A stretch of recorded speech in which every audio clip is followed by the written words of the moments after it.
Are you ready to make the most of your oil and gas mineral rights? Welcome to the Mineral Rights Podcast. Get the knowledge and resources you need to manage your minerals and royalties. Here is your host, Matt Sands.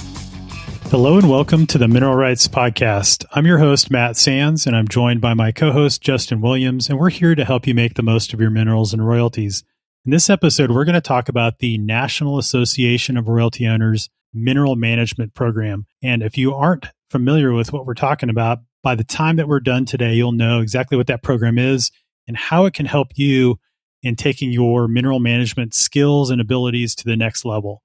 And it's not just for those that are professional mineral managers. And so despite the name and the designation that you get, which is the only professional designation within the minerals and royalty space, and that is the Registered Mineral Manager designation and the Certified Mineral Manager designation. And Justin, you know, this is something that maybe a lot of mineral owners don't even know exists. You know, I think it's a well-kept secret. And it's been something that's gone on for many years now. And the organization has a lot of CMMs and RMMs that we've certified over the years, but there's a lot of opportunity for folks. How many times do we hear about people, Matt, that they've just inherited minerals? They're trying to figure out where to start and how to build their foundation. And this is exactly what the program's for. And like you said, contrary to the name, there is a place for somebody who knows nothing to start in this program and be able to walk away with whatever level of education that they're looking for, whether that be the RMM or the CMM. Yeah, and I think it's an amazing complement to the overall mission of that organization. The National Association of Royalty Owners is really there to educate and advocate on behalf of mineral and royalty owners. And so that education portion is really the day-to-day part of what they do. And, you know, that's demonstrated by the monthly webinars, by the monthly newsletter with educational articles, the website that has access for members to view past webinars. So there's dozens of past recorded webinars you can go on and watch just about any topic related to managing minerals and royalties. And all of that dovetails into this certification program. And the reason that we wanted to talk about this was, first of all, this is really top of mind for Justin and I because we're both involved with the certification committee on NARO. And that's the committee that's overlooking the program, overseeing it, and making sure that the guidelines and the requirements are kept current and that we make sure that this program remains the pinnacle of mineral management and mineral rights education. And we'll talk through a little bit about our ideas on how this program could fit into your journey as a mineral owner. And whether you're just getting started, like Justin mentioned, you know, a lot of people don't take the formal steps to educate themselves. And by the fact that you're listening to this podcast, it shows that you're already willing to take the initiative and the steps to educate yourself to make sure that you are making the most of the opportunity that you've been given to manage these interests on behalf of your family. Kudos to you for being here listening to this. But then, you know, you may wonder, okay, I've been listening to the podcast for a while, Matt, and this is great. What do I need to do to take my education to the next level? I want to make sure that when I get a division order, for example, that I know how to calculate that division of interest properly. I have the confidence that I'm doing it correctly. I'm not leaving money on the table. That's where this program can fit in. And so I think it really shows that we can go from, I don't know what I don't know, when you're just getting started, to then being at the very end of your journey, genuinely confident, informed owner, you know, being at the cutting edge of, you know, advocating for your rights. And, you know, when you talk to landmen negotiating a lease or when you're, you know, in any sort of negotiation, that you know what you're doing. And today what we're going to do again is walk through that overall path and those different steps along the way that you can take your education to the next level. With that, Justin, where do people sort of lay the groundwork? Where can get started with the education portion? You know, I think that minerals is such a complex thing that one of the most confusing things when you first step into this world is there's these different facets that you know nothing about. And you have to learn each of them. And there's so many layers to each of those. And the first place you start, Matt, is with acronyms. What is a legal land description? What is the property type that I own? Some real fundamentals that don't necessarily change a whole lot unless there's some major litigation that happens, but they're fundamentals that everything is predicated upon as you go through this. And Matt, one of the gaps that existed for a long time and still exists to some degree for many folks is a very basic course that you have put something together that does a really great job. And we're actually using this at the National Association of Royalty Owners, your course, Matt, for training our staff, because it lays that foundation of what is a legal land description? What are some of these very basic vocabulary concepts and frameworks and history that most of this is predicated on? Some people, Matt, we've talked before about Texas mineral owners. There are people that grow up in Texas. If you were adjacent to this, some of this may come second nature to you. So maybe you already have an understanding of what it is and how it works. And that would take you to where you could go right into the RMM program. And what is different than just learning from the RMM and the CMM? There's a couple aspects. One, it's structured. Two, there are materials which are kept up to date that gives you for reference. And then three, you're passing an exam. So you're learning this information and then you're applying it by an ability to pass an exam. And that allows us to know that we have a benchmark for folks and what they might understand. And for an RMM, Matt, who is a typical RMM in your experience? Yeah, this is a good point. And I think, just to take a step back first, just if you want to find out more about that mineral management basics course, you can just go to the website, mineralrightspodcast.com, and then /courses. You can find out more about that. But it's designed really to lay that foundation, that groundwork, like Justin mentioned, around the different types of oil and gas interests, how they all work together, how to do a title search, how to make sure you have copies of your deeds and leases, how to go to the oil and gas website and using that legal land description, find your property on a map and figure out what type of oil and gas activity is going on nearby and getting information on your wells. And within that registered mineral manager certification, that is the next step. Okay, you have the foundation already, whether that's through taking my course or through attending the NARO conventions and webinars over time and kind of piecing that together. You come into that RMM wanting to get the next level of education. This gets to be more hands-on. And I will say that, once you have the basic knowledge of how to go to the county clerk and recorders, which is hands-on to find your deeds and leases, but then to say, okay, now I need to apply that information that I see in my deed and my lease. And then now I need to go and calculate my division of interest, right? So you have the information, all the documents already. You get a division order. Okay, now how do I calculate that decimal interest to make sure it's correct? Well, that's where the mineral management program comes in. In that program, they teach the essential skills that you need to know to properly manage your interests. And it kind of touches on some of those foundational things, but then it starts to get into some of those how-to, how do I get in there and apply this knowledge to managing my interests? And so this certification level, back to your question, is for anyone that wants to increase their basic level of understanding of those key concepts related to mineral ownership and mineral management. And it's really the first step in that certification journey. And I will say an important note here, you can participate in these review courses without having to take the test.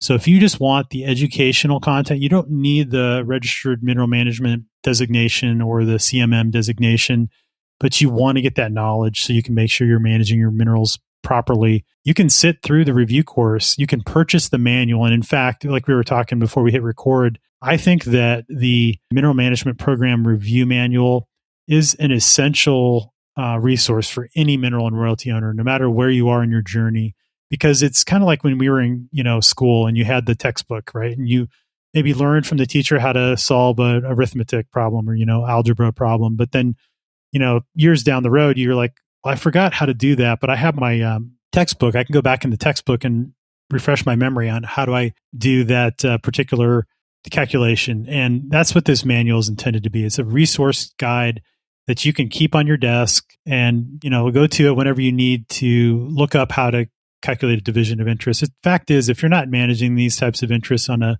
professional level, you may not be dealing with those types of situations every week or every month. It's maybe every couple of years you get a new division order and you're like, okay, I have to remember, how do I calculate that for this type of scenario? Well, having that review manual there, you can look up and see the examples and make sure that you're doing it correctly for your property. So I think that's the first thing is, buying that review manual, which you can just go to the NARO website, naro-us.org, and go to the Mineral Management Program tab and page, and then you can find out more about purchasing that book, which is $100, and it's an amazing resource for every mineral and royalty owner. But in my mind, if you look at this from a stair-step approach, the first step is that mineral management basics course, or again, taking over time the collective, webinars and then going to conventions through NARO and kind of accumulating that knowledge. The next level is that registered mineral manager. Justin, in your experience, sort of what do you see the people that are going through that process and getting the RMM designation? Because it is not easy. I will say it's a very valuable certification. And that may be just the level where people are like, this is good enough for me. I'm not doing this professionally. I'm good with being an RMM. I think these are often people who own minerals themselves. And these are folks who maybe have several properties. Maybe they're managing a family estate, but they're just really wanting that core knowledge of reviewing a division order, understanding what they're looking at, and being able to work with a group of experts efficiently to be able to check those. So maybe you're not necessarily wanting to know that you personally can handle every single scenario that exists, but you do want to be speaking the same language as the experts that you're working with. And I think that is a really valuable thing because you walk away with that. Again, there's more to learn. However, you can have an effective and efficient conversation. And most importantly, you can ask the right questions. Yeah, that's important. And to find out more about this, all these different designations, these different certification levels, again, you can go to the NARO website and then go to the Mineral Management Program page, and we'll link to that in the show notes. So you can go directly there to find out more. But the one thing to know about the steps for the process of getting an RMM designation. So you have to meet certain criteria around the amount of education credit hours you've accumulated to apply into the program. So the Mineral Management Program Policies and Procedures document is linked on the website as well, the NARO website. And you can find out more about that. And over time, that may change. But if you go to that NARO website, it'll have that the latest requirements. So once you meet those requirements, which as of the time of this recording, it's 50 education credit hours, and then you have to pass that RMM exam. And then when you've done that and applied to the program, paid the application fee and the test fee, then you get the RMM designation. So it is a robust certification level. 50 credit hours is a lot, right? It's a lot of education. It shows that you have taken the initiative and gone through the process of learning about how to manage minerals. And that's through attending different industry events. That can be through partner organizations like the AAPL, American Association of Professional Landmen, NADOA, National Association of Division Order Analysts, and other professional organizations that do offer professional development and seminars and things like that. You can attend those events, and then you can attend NARO events, and that's through sitting through a webinar that is educational in nature. And then over time, once you've accumulated those credits, again, gone through, you don't have to take the review course, although it's highly recommended because it goes through and sort of teaches the examples of how to do the things that are going to be on the test. So that's important to know that you know how to do those things. So when you go take the test, you can be successful in passing it. But it's an important and it sort of demonstrates that you have gone above and beyond the average mineral and royalty owner to further your education. Absolutely, man. And one of the things is that all of our programs, see the RMM and CMM, are in 5-year renewal cycles. So part of that commitment that you're making is that you're getting educational content over that 5-year period to ensure that you're privy on the latest changes. Matt, we talk a lot about lease language changes. Things evolve as time goes on. So minerals, though there's a lot of fundamentals and foundations, there's also information that's updated, that changes. There's new law, there's new precedent. And there's value in ensuring in your renewal cycle that you're able to get those educational credits as well. And Matt, that leads us into CMM, which, I think people are somewhat surprised when they get into the program on just how much content really is there and how high level that content is, because it's not an easy program. The intent is to bring you up to a level of understanding that takes a dedication of time and learning to multiple disciplines across the oil and gas world that allows you to effectively manage minerals. Yeah, and I think that is the ultimate step in the learning journey is if you go to the next level and get the certified mineral manager designation, it is, typically those that are professional mineral managers that really want that certification to demonstrate that they know what they're doing. And, to Justin's point. And then there's also others that have decided that they really enjoy and want to further their knowledge. And they're just managing the interests on behalf of their family, but they want that CMM designation because, they want to take their life to the next level. They want to be the best at whatever they do. And that this is the best of the mineral managers out there, those that have the CMM designation, because it shows that you have a depth of understanding to handle complex situations. So while the RMM designation may go into like a typical division order calculation for a pooled unit, which is a pretty straightforward calculation, when you get to the CMM certification level, you're doing things like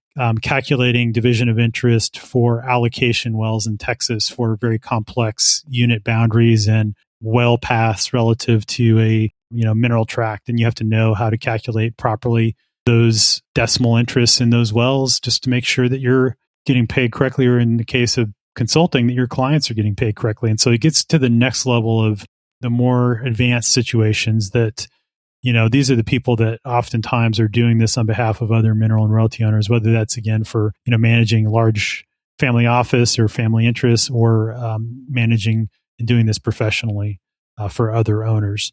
So what does it take to get the CMM, Justin? Do you want to talk through some of the requirements for somebody that's really wanting to go that route? So you have to pass the RMM designation. So that's first and foremost. Have to make it through that first exam and be able to qualify as an RMM, which takes 50 hours of education. To go into the CMM, we're looking at a minimum of 100 hours of credit hours, including one ethic credit. And that's before you can sit for that second exam. And those education hours are a combination of the webinars, like you mentioned, attending in-person events. There can also be work experience that ties into this. Professional experience if you've been in the world for many years. But then once you've collected those number of hours, it's best practice to sit for the review course because it's most specific to the exam that you're going to be taking. And then you take the exam. And Matt, there are people who have to take the exam a couple times to pass it. And those are people that maybe even be in the industry because the information is complex and faceted as for very specific and complex situations. But you're going to walk away with that with an understanding of how to handle most of the scenarios that you're going to come across. And then also, again, like we talked about with the RMM, that commitment to ongoing education to maintain your certification every 5 years. And as you said, Matt, some people are individual owners. They get the CMM and maybe they are serving their family or working on behalf of their family to manage the minerals. Maybe these are folks who are professionals who work in minerals management. Maybe these are people that are working for the bank to manage the minerals. There's lots of different applications. But as you mentioned at the beginning of the show, the CMM and RMM program are really one of the only programs specifically focused on the mineral management aspect and ensuring that there's a certification along with, do you understand what to do to execute a division order properly, to check your interest, to understand the mathematical formulas, how it was come up with, and how to manage your property. Yeah, and that's important, I think. And those recertification periods, that 5 years, you don't have to accumulate the 100 hours or the 50 hours each 5 years. So that's once you're in the door, there's a little bit lower level that you have to accumulate, at least as of 2026. And that is registered mineral managers, you have to accumulate 30 hours of education credits and 1 hour of ethics education within that 5-year period. So that's a very manageable, 6 hours per year, basically, of education that you have to do. So that's, once every other month or, once a month, 30 minutes a month that you're going through and sitting through a course or a webinar or just, going through and doing that education to stay on top of things. And with the CMM level, it's 60 hours every 5 years. So that's, again, a very manageable level. It's, if you're in the business, so you're doing a CMM, you're going to be doing these types of things anyway. You're going to be attending, industry events and education events, and it'd be very easy to accumulate those 60 hours over 5 years. Again, that's 12 hours per year. So just attending, one in-person event, convention, like whether it's a NARO state or national convention, you would basically get that. And then, or, sending through webinars, whether that's through National Association of Royalty Owner webinars or different industry partner events through like the AAPL, NADOA, like we mentioned, some of those other partner organizations that offer education and things like that. So very manageable, but then it just really is intended to make sure that those people in the program stay up to date with those latest changes. Because I've found, and I'm, as you've indicated, things are changing, constantly within minerals and royalties. You'd think by now we'd have everything sort of stabilized and all the case law figured out. But each year there's new things, new revelations, just related issues that have come up in the past 12 months, related to produced water in Texas. There was a big landmark case that was decided that has shaped that particular area. And then also non-participating royalty interests in the fixed versus floating concept, and how does that get handled? And another big case that was decided in Texas in 2025 there. So those are the types of things that, CMM needs to be aware of and stay on top of. And by having those education credit requirements, that's what that's intended to do.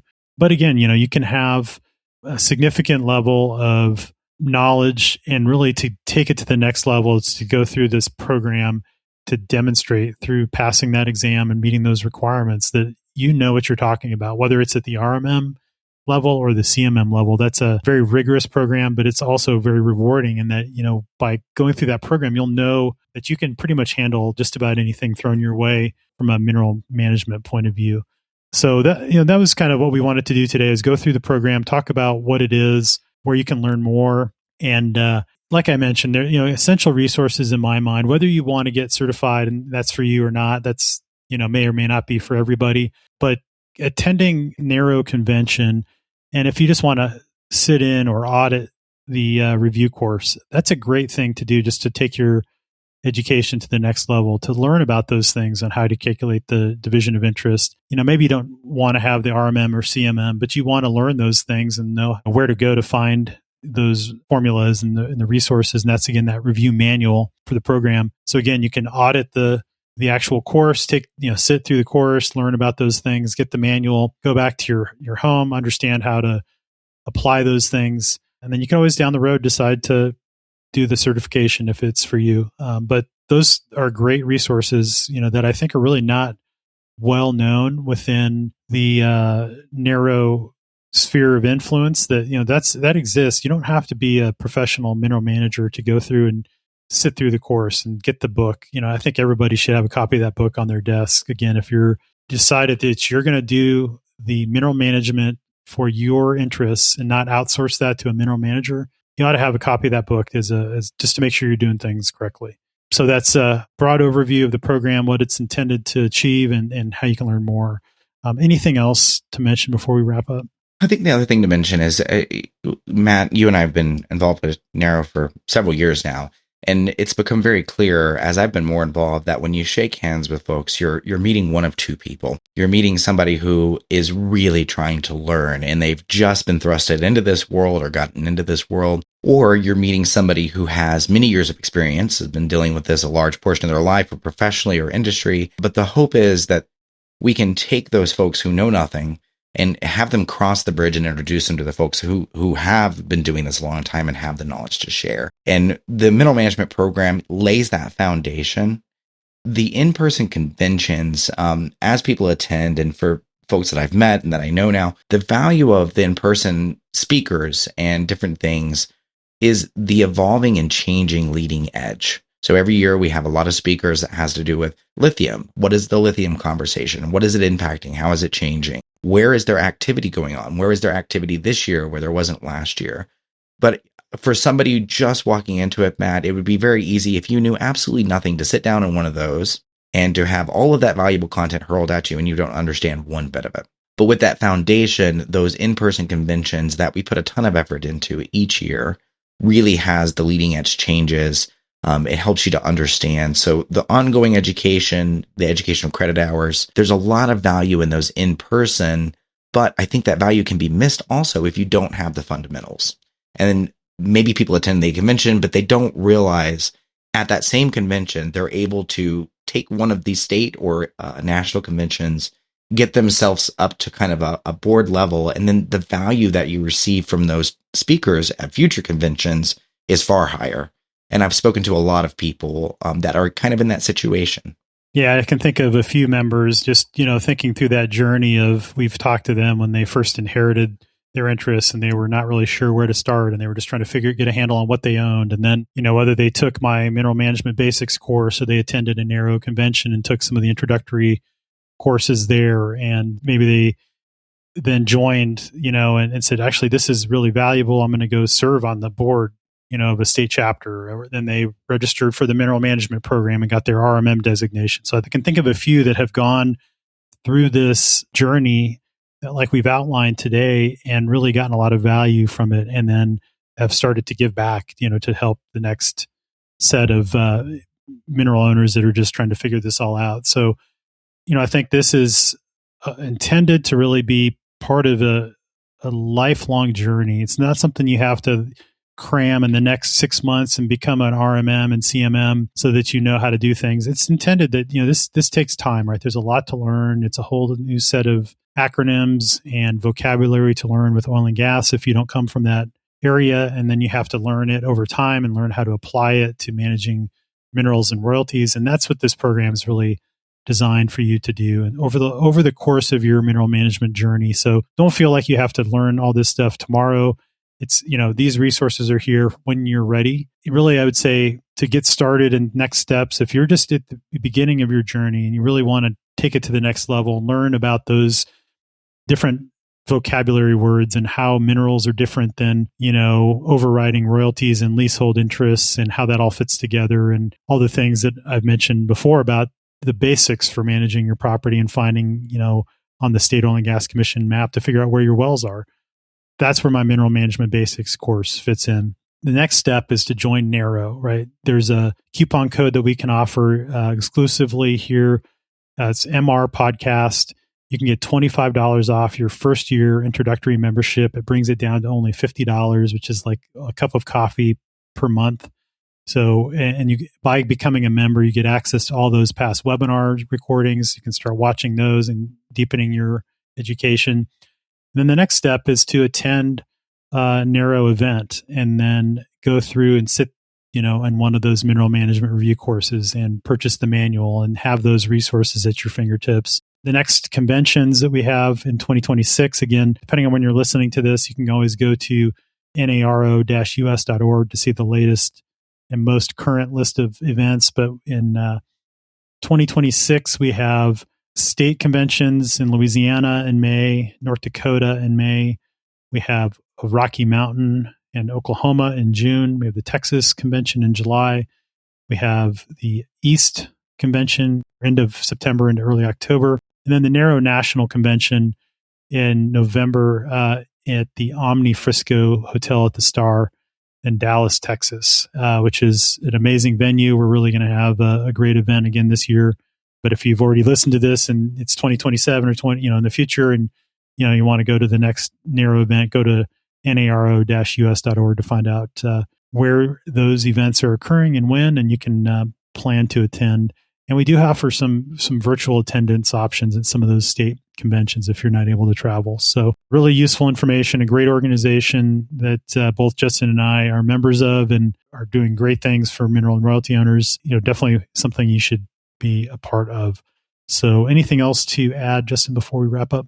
Only other thing to add, Matt, would be I'd welcome anybody that wants to get involved with the program. We'd love feedback. Like we mentioned at the beginning of the show, you and I both are heavily involved in redoing this program, bringing it up, modernizing it, and trying to make it the best that it can be. So if you have feedback, please don't hesitate. We would love to hear it and welcome it. And we'd love to see your face at one of the NARO conventions. Absolutely. Well, thanks again for listening. And thanks, Justin. Thanks, Matt.